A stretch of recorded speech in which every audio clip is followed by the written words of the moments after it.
Hi, I'm Melinda Van Fleet, and welcome to the Confident Conversations podcast. I'm an author, speaker, and success coach who helps women believe in themselves, build confidence, and take action. This podcast shares authentic and transparent, thought-provoking stories, tips, and tools from my experiences, as well as incredible guests, so you can continue to build your confidence and live your best life. Thank you so much for joining me. Let's get started on this confidence journey. Real quick, before we begin, Confidence Mastery for Couples, a roadmap to a more intimate relationship, is live on Amazon. Paperback, ebook, and now Audible. So perfect for anyone in the podcast audience that loves Audible books as much as I do. So check it out. And now on to the podcast. Thanks. Hi, everyone. Welcome to this week's Confident Conversations podcast. Thank you so much for joining me. I know there are a lot of options out there, so I really appreciate that you tune in, and I would love to hear from you. I would love to hear any ideas that you have that you'd love for me to talk about, any special guests. I am all open for ideas. So thank you. Thank you in advance. You can always email me. This week, actually today, when this podcast launches, is Wednesday, April 7th, and it's my birthday. Oh my God, I am now 50 years old. So when you are listening to this, I am now 50 years old. It is crazy. And the craziest thing is, I normally don't get into having a birthday. Number one, it's always like, it's fine, but there are some people that are really into their birthdays. My husband is really into his birthday. My friend Kristen is really into her birthday. I've just never really been into my birthday. So I am this year. I just think I have a lot to celebrate. And I'm just really, really, really grateful. I'm grateful for so many things. And I just feel that the world is my oyster and it's ahead of me. So I'm just super excited, and thank you for being on this journey with me. So what I wanted to do today that came as an idea, and I think I'll probably only do half the list, and that is to share kind of like a manifesto in a way, just whether it's things I do or tips or ideas, kind of just all in that bucket. And I easily wrote down 50 the other day, just easily, I could probably kept on going. They're in no particular order. So I'm going to aim for doing 25 today because I don't like super long podcasts and I don't want to bore you to tears. But maybe you'll pick up some nuggets, an idea, something that you haven't tried before, that you don't think of a certain way, shift your mindset, or just validate. I love validation. So often I listen to people and I validate something I was thinking with what they were thinking, and it really helps to sync up that mindset. So anywho, here we go. I'm just going to start. I'm just going to roll. Number one, say I love you and give hugs. My husband and I do this all the time, and I do believe it stems from, as a child, I did not grow up in a household with I love you and hugs. And I remember on the holidays feeling like, oh, I guess I should tell my parents I love them, because we just didn't do that in our household. So I made it a point as an adult to always tell my husband that I love him and give him a hug often, every morning, give him a hug. And I also noticed that my sister does the same thing with my two nieces, and she does it from the same place that I did it, is that we didn't grow up like that. So if you're like us, a child of the 80s, I think that probably it might be kind of a generational thing because they didn't experience that from their parents. But regardless, if you're not doing that in your household, start now. Say I love you and give hugs. Number two, walk away. It is okay to stand up for yourself. Take care of yourself first. There is no award at the end of the day for being a codependent person. Even empaths that sit in it too much, I understand if you are someone that has more of an empathic nature. My husband does more than I. And you know what? Just move through it. You don't want that person's energy to weigh you down. So it's okay to walk away. It's okay energetically to walk away. It's okay to stand up for yourself. It's okay to set boundaries, because at the end of the day, you have to take care of yourself first. Take care of yourself first. Number 3, be okay with how you feel. Understand how you feel. Become aware of how you feel. Your feelings are everything. If you are sad, take some moments to be sad and move through them. If you're angry, take a couple moments to be angry. It's okay. But be okay with how you feel. Don't beat yourself up or feel ashamed if you are feeling sad or angry. Be okay with it and move through it. Number 4, get some sleep. I can't tell you how many people talk about how they can't sleep. And the funny thing is, often I'll ask them, well, do you sleep with your dogs or cats? Yes. Well, often that's the problem. So get some sleep. Whatever your sleep patterns are that work for you, get some sleep. So for me, I like to go to bed at 8 and I would like to wake up at 4. I get my 8 hours of sleep. That may not work for you. So if you are someone that likes to go to bed late and sleep in late, then that's fantastic. But just recognize that sleep is super important and figure out how to get some sleep. Number 5, be yourself and stop paying attention to everyone else around you. That is huge. That is huge for me and has been huge for me on this life's journey and approaching 50. I'm super proud that I feel really comfortable as myself, but it took a long time to get there. So just realize that this is a journey. It is not a race. It is a journey. Number 6, meditate. I have talked before about meditation in the Good Karma Success Coach podcast. I discovered meditation in May of 2018, and I have never missed a day. I now meditate 2 times a day, and if I'm really lucky and have the time, 3 times a day. If I'm not too tired at night before I go to sleep, I try to get like another little meditation in. So check out the Good Karma Success Coach podcast for all things meditation and some amazing meditations from Deborah Lupien. Number 7, remember to breathe. Oh my gosh, we all breathe, but do we remember to use it as a tool? To use it as a tool to shift your energy, change your mindset, cool the fuck down. Use it as a tool. Breathing is so important. If you struggle with anxiety, if you're nervous about something, I have used breathing as a tool to help me prepare before a talk. It has helped me so much. Remember to breathe. There's a million breathing exercises out there. Google is your friend. Number 8, mindful of what you eat. If you follow me, you know that I have lost a significant amount of weight last year in 2020. When a lot of people were gaining weight, I actually lost weight.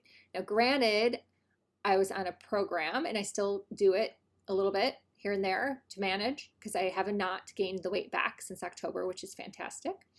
But in that, it also taught me to be mindful of what I was eating.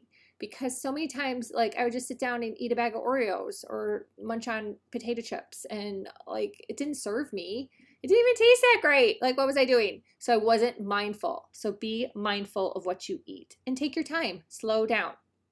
Number 9, envision yourself ahead. This is huge. This is huge with anything you are working on, and it worked also for me with losing the weight. So be someone that can envision yourself ahead. Journal about it, put it on a vision board, think about it, meditate on it, envision yourself ahead. Number 10, manage the outside influence and consumption. There are so many things that you probably could edit from your life in regards to people you're following, things you're watching, things you're reading, the news. Oh my gosh, I'm sure everyone's got something that they could go, yeah, this person doesn't really serve me. I don't really know why I follow them, or they're a trigger for me, or they just don't make me feel good about myself. I'm not learning anything from them. Manage your consumption. Number 11, use your time wisely. In the same bucket, look at your day. What can you edit from your day that is not serving you? So you can just have a better day. Oh my gosh, there's so many things out there. You might be like, I really didn't need to do that. I could have delegated that. I could have hired out. I could have moved that to next week. Do I really need to have a Zoom call with that person? Do I really need to record that podcast episode with that person? It's faster if I just do it this way. There's so many things. So look at your day and use your time wisely. There's only so many hours in the day. You cannot change that, but you can change how you use your time. Number 12, presentable. Oh, gosh, this is something I have struggled with on so many levels. I wrote a blog about it in the fall, and it came up the other day in a group I'm in a Facebook group where some of the girls, we were talking about, some of the women, sorry, bad habit. Some of the women, we were talking about, being presentable for Facebook Lives and judgment around that. And, should you get dolled up or not dolled up? And actually, one of the women said there was a study about performance and how people view you, and actually how it is really, really, really positive to take some time with your appearance. Don't look like shit on camera.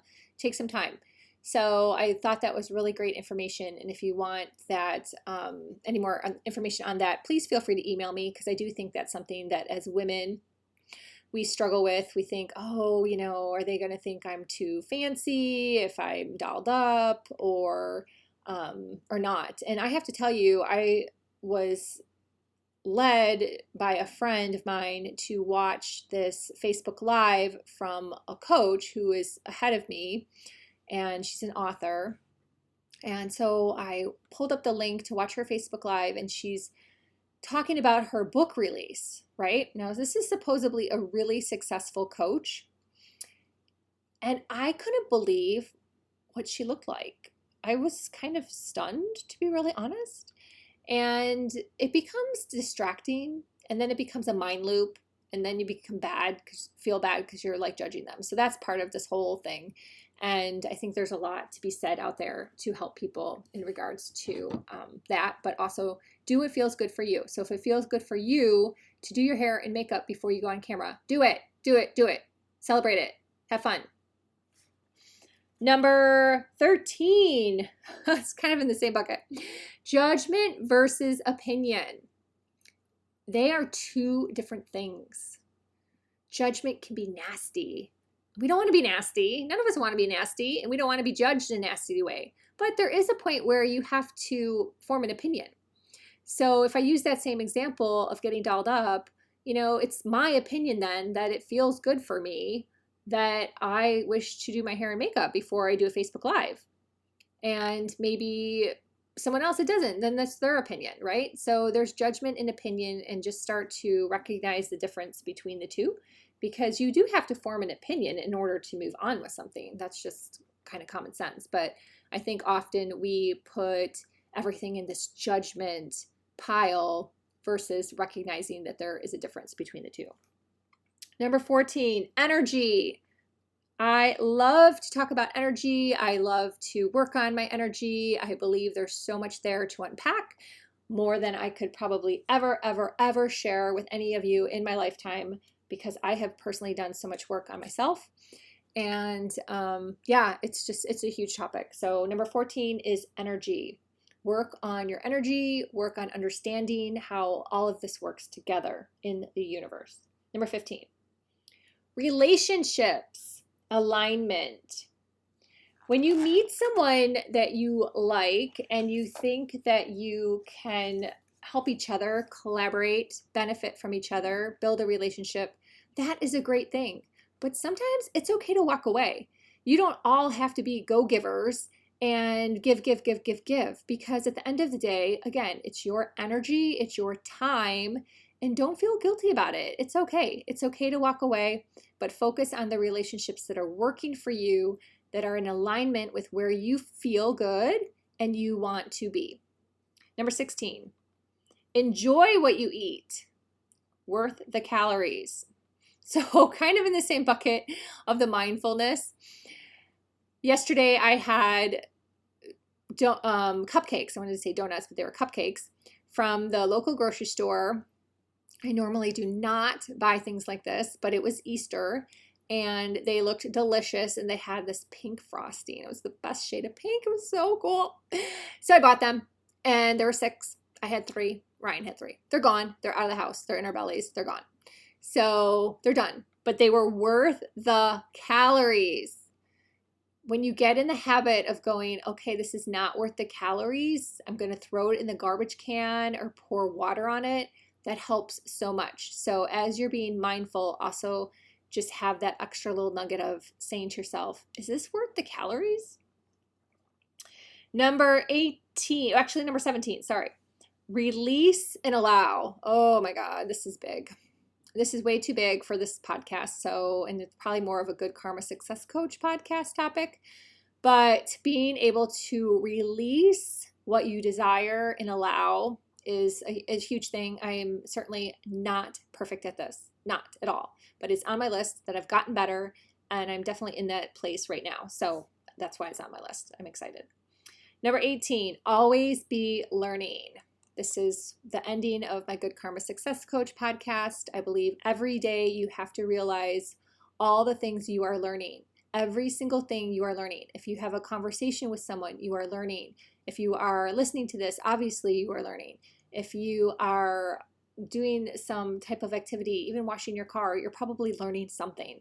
So always be learning, always recognize that you're learning, and always just have an open heart and mind to learning. Number 19, every day, take one step to get better on something. I've heard this said before, many different ways. All of them are fabulous and valid. I think James Altucher says like 10% better. Whatever way you want to think of it, it's awesome. So take one step on working on something to get a little better. Number 20, celebrate those steps. I would say this is something I have worked on remembering over the past few years, is to celebrate. And every day I'm working on getting better and better at celebrating. Better and better. It is so important. Celebrate everything. Number 21, focus. Focus. I am really good with focusing when I put my mind to it. Oh my God. It's so true. Think about it. You have to think about focusing. And what I hear from a lot of people, which I like as well, it's not always possible, but pick 3 things to focus on. 3 things. So for me, it's writing my second book. Number 1, it's marketing in general and building my audience. And number 2, it's working on a course.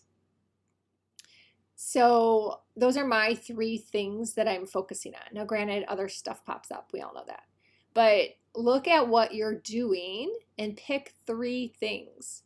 And then every day, if you have 3 things that you can get done, that's a really big win too. So think of it in 3s if you need some help on this topic, because I think a lot of people swim here, swim there, swimming backwards, doing a dive off the high dive, and they're doing all these things and they lack some type of focus. And I think that's what really holds a lot of people back, is focus. All right. Number 22, same type of thing in a way, daily structure. So put together that daily structure to hone in on that focus. Lots of tools out there. Number 23, money mindset. Okay, there are a gazillion books, podcasts, coaches, oh my gosh, on money mindset. I'm pausing because I don't even know how to say this. I don't even think it can be said any more than this. This is one of the most important things that you can work on. Money is huge. It's important in all of our lives. I'm actually writing a chapter on it right now, and for my second book, Life and Love Lessons, because I have come across coaches, and especially spiritual coaches, that have really, really, really shitty money mindsets. I'm just saying it. I don't care. It's true. And why? Why? Money is energy. Money helps people, even if you don't want it. If you're like, oh, I don't want a Louis Vuitton bag. That's fabulous. Who cares? Donate it. Help somebody. Give it to somebody on the street. Money is amazing. It's energy. It helps people. It gives you freedom. Oh my gosh, there's so many things. So work on your money mindset. Work on it if you're that person. You might not be, which is fabulous. All right. Number 24, credit cards. Credit cards are not always the devil. I know so many people that like to shame other people from using credit cards. Now, granted, I'm not promoting credit cards. That's not what I'm saying. But often to grow your business, to get through life, to deal with an emergency, to buy a course that you cannot afford, but you know it's going to help you, you can use a credit card. It's okay. Like, so many people judge other people for using credit cards. Stop and start to view credit cards as leveraged income to help you move forward. And when you look at them in a positive way, it shifts your mindset around money. And number 25. So I'm going to cut this at 25 and see how long this podcast is. And I know I've talked really fast, so I'm going to somehow put this as like a manifesto in my goodkarmaconfidence.com website. I'll figure it out, but that's where we're at right now. Number 25. Are you ready? Recognize your power. Recognize your power. If you don't understand what that means, please contact me. We are all powerful. We are all powerful human beings. You all have the power within you. You have the power to push through fear. You have the power to set boundaries. You have the power to grow a successful business or change your job. You have the power to create amazing relationships in your life. We all have the power within us. Sometimes you just have to do the work to get there, but you can do that too. I promise you. So thanks for listening. Thanks for being on part 1 of my 50th birthday celebration on the Confident Conversations podcast. And I know I talk fast. I just didn't want this to be like one of those wah, wah, wah, drag out podcasts that I often turn off. So we all have limited time. We are all busy people. So let me know what you think. And again, I'll put something together like some manifesto, create it in Canva and put it online if you want to download it, or you can shoot me an email and we will go from there. So till next week, I hope you are working on building your confidence. Know that taking action helps build your confidence. We were not born with this. This is something that is achieved through your lifetime, and you work on it by taking action every day on something and recognizing also that nothing is a mistake. Everything is just a learning, and we can all do it and we can all get there. So thank you, thank you, thank you. Until next week, I really appreciate you tuning in.